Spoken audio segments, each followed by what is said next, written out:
Reba here, welcome back to Gooseberry Homestead. So, this is probably going to be a much shorter video than the one I recorded yesterday that I haven't uploaded yet.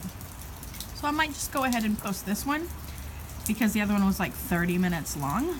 And every single time I try to do it, it would end up about 30 minutes long. So, I saw this out my window and I thought, this is prime time to do a video. And so I won't get distracted by looking at all my plants and taking 30 minutes. So, according to my phone app, we're supposed to be getting rain right now, which we were getting rain. My app still says we're getting rain.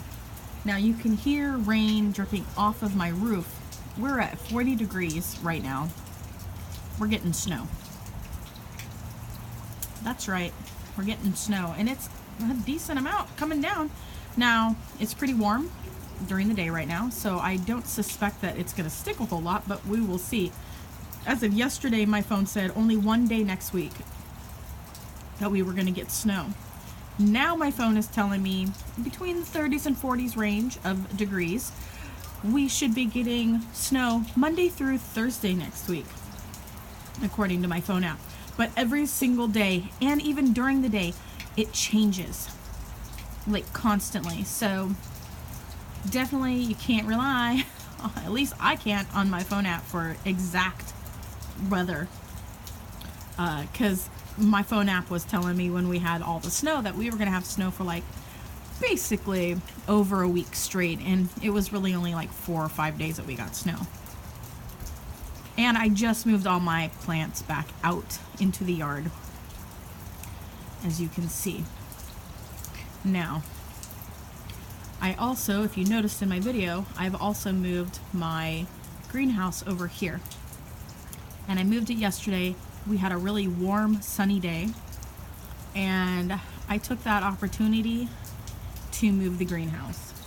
Because I still have, if we pan over here, I still have a big chunk of snow over there where the greenhouse was. And so I decided better to move the greenhouse. And I still have all the bubble wrap right there.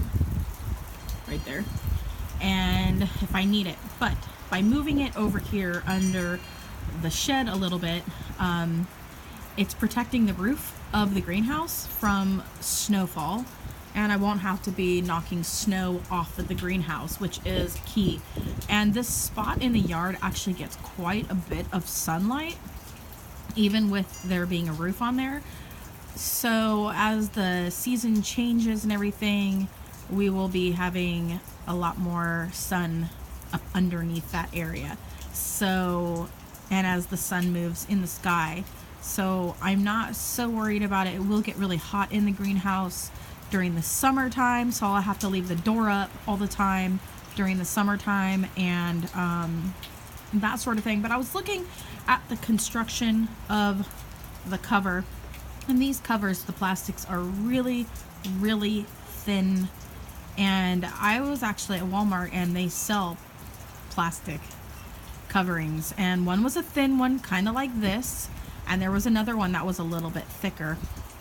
And the roll would more than enough go all the way over the top of the greenhouse like that, and then all I would have to do is cut the shape for the back of the greenhouse and then the front part of the greenhouse, and then sew the zipper onto, say, a new thing for opening and shutting it. And I could totally do that because I am a seamstress, so I could totally do that.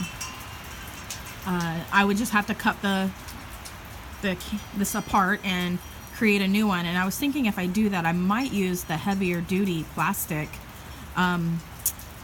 So we'll just have to wait and see. We'll see how long the plastic holds up underneath of the shed there, and go from there. But yeah, look at this, you guys. There's definite rain mixed with the snow for sure, but this is crazy. It's not forecast. It doesn't say, it says rain in my app right now. It does not say snow. But anyways, I thought I would share you guys. Everything's looking good. My apricot trees were bending down really hard in the snow. One of the limbs seems like it's a little bit more problematic than the rest. And the angle of it's not too crazy, I wouldn't think, but I might need to cut off one of the branches on the one part that makes a fork on this one over here, just so that it doesn't hold snow quite as easily. And I think that's what caused the branch to sag down, and I didn't want it to break, so I moved a whole bunch of things up to the house. But this time I'm not going to move anything. I've got everything pretty much a little bit better situated. So we'll just watch and see. So anyways, all the plants are looking good. I do have fruiting spurs on the apricot way down there in that container.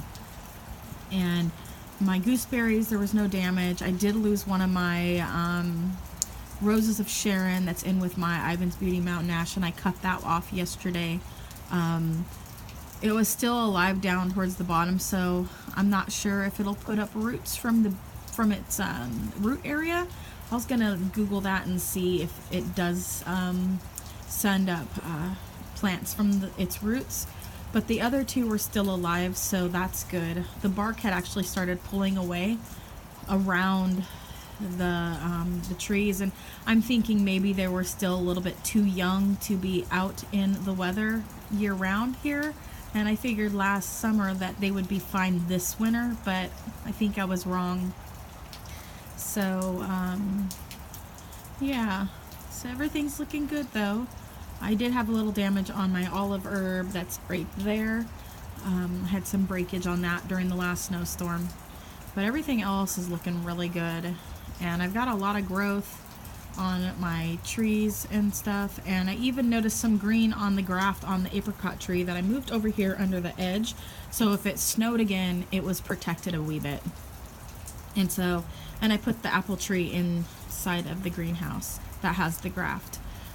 The apricot tree has too many branches to fit inside, so yeah, it's looking good. And I saw some green on the apricot, I mean the peach tree. The peach, I saw some green on the branch right near where the graft is. So I'm hoping that's a really good sign, and we'll just keep an eye on that, and I'll keep you guys updated. So anyways, you guys, thanks for watching. Comment, like, and subscribe. Click that bell button. And as always, have a wonderful day, and God bless. Bye.